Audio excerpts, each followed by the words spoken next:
지난 12월 12일 현대모비스 주가가 하루에 4.72% 뛰었습니다.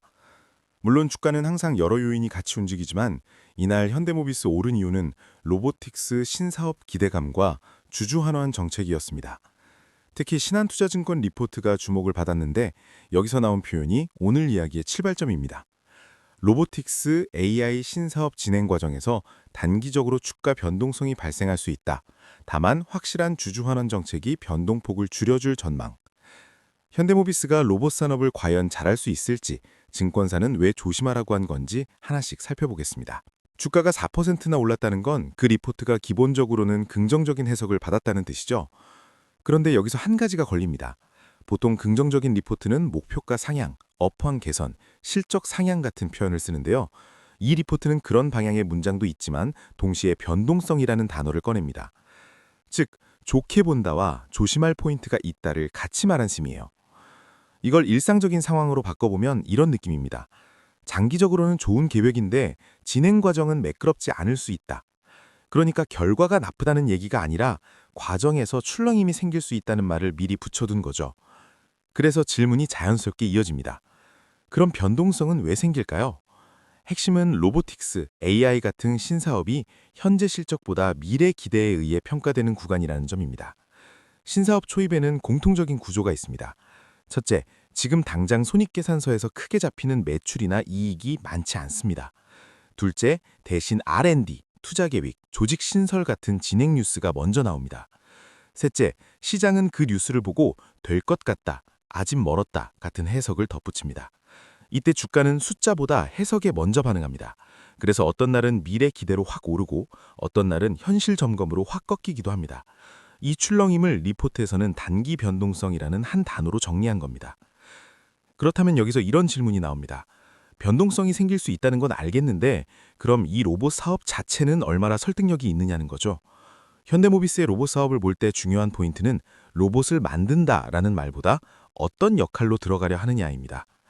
현대모비스의 본업은 자동차 부품입니다. 그 중에서도 핵심은 움직임을 제어하는 부품, 즉 조향, 제동, 셰시 제어입니다. 자동차에서 이 영역은 굉장히 중요합니다. 차가 얼마나 움직일지, 어느 방향으로 갈지, 얼마나 부드럽게 반응할지를 결정하는 부분이기 때문입니다. 로봇에서도 핵심은 같습니다. 로봇팔이 몇 도로 움직일지, 어느 속도로 멈출지, 얼마의 힘을 줄지 결정하는 부품이 바로 액추에이터입니다. 즉, 산업은 다르지만 기술의 중심은 동일한 정밀 제어입니다. 그래서 현대모비스의 로봇 사업은 완전히 새로운 영역에 뛰어든다기보다는 기존에 잘 해오던 기술을 로봇이라는 새로운 시장에 적용해보겠다는 쪽에 가깝습니다. 잘할 것 같다라는 전망에도 불구하고 리포트에서 변동성이라는 말을 굳이 넣은 이유는 기술이 아니라 사업 단계에 있습니다.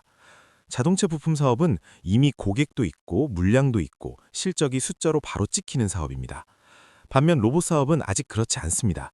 지금 단계에서는 매출보다는 투자 계획, 기술 개발, 방향성 같은 이야기가 먼저 나옵니다. 그래서 시장은 이렇게 반응합니다.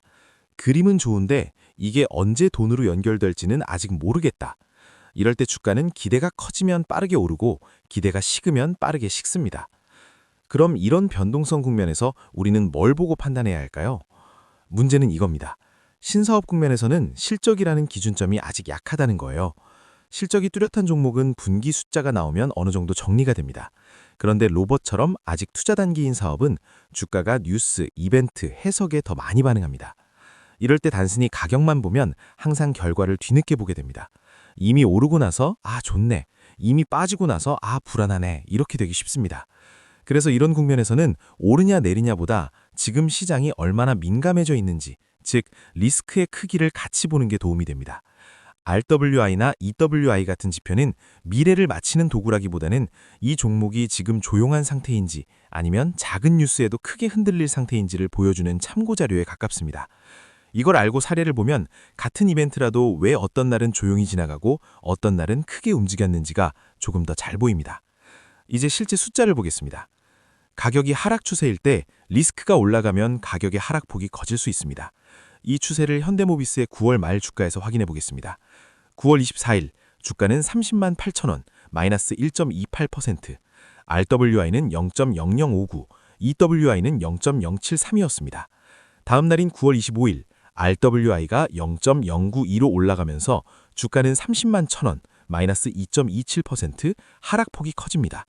이 구간에서 볼 수 있는 건 가격 흐름이 약할 때 리스크가 커지면 하락의 강도가 세질 수 있다는 점입니다. 이번엔 기아를 보겠습니다. 기아는 정반대입니다. 가격이 상승 추세일 때 리스크가 올라가더라도 상승이 지속되는 경우가 많습니다. 12월 초 기아는 이미 상승 추세에 있었습니다. 12월 1일 종가가 11만 3,300원, RWI는 0.1013. 이후 12월 2일에는 RWI가 0.1942까지 올라가지만 주가는 11만 7천원, 플러스 4.29% 상승합니다. 그 이후에도 RWI와 EWI가 비교적 높은 수준을 유지하는 동안 주가는 11만 8,600원, 12만 300원, 12만 3,600원, 12만 5,600원 계속해서 올라갑니다. 이 사례가 보여주는 건 분명합니다. 추세가 강할 때는 리스크가 올라가도 상승이 이어질 수 있다는 점입니다. 그래서 이번 현대모비스 이슈의 핵심을 정리해보면 이렇습니다. 첫째, 현대모비스의 로봇 사업은 완전히 새로운 도전이라기보다는 기존 정밀 제어티글의 확장입니다. 둘째, 다만 신사업 수입이기 때문에 실적보다 기대와 해속의 주가가 더 민감해지고 그 과정에서 단기 변동성이 생길 수 있습니다. 셋째, 주주환원 정책은 이 변동성의 폭을 줄여주는 역할을 합니다. 그래서 이 국면에서는 오를까 내릴까를 맞히기보다는 이벤트 이후 주가가 얼마나 흔들릴 수 있는 구간인지를 차분하게 보는 게 더 중요합니다. 오늘 이야기는 현대모비스 하나의 사례이지만 신사업이 등장하는 많은 종목을 볼 때도 같이 적용해 볼 수 있는 시각이기도 하니 다른 종목 뉴스에도 활용해 보세요. 지금까지 리스크웨더였습니다. 감사합니다.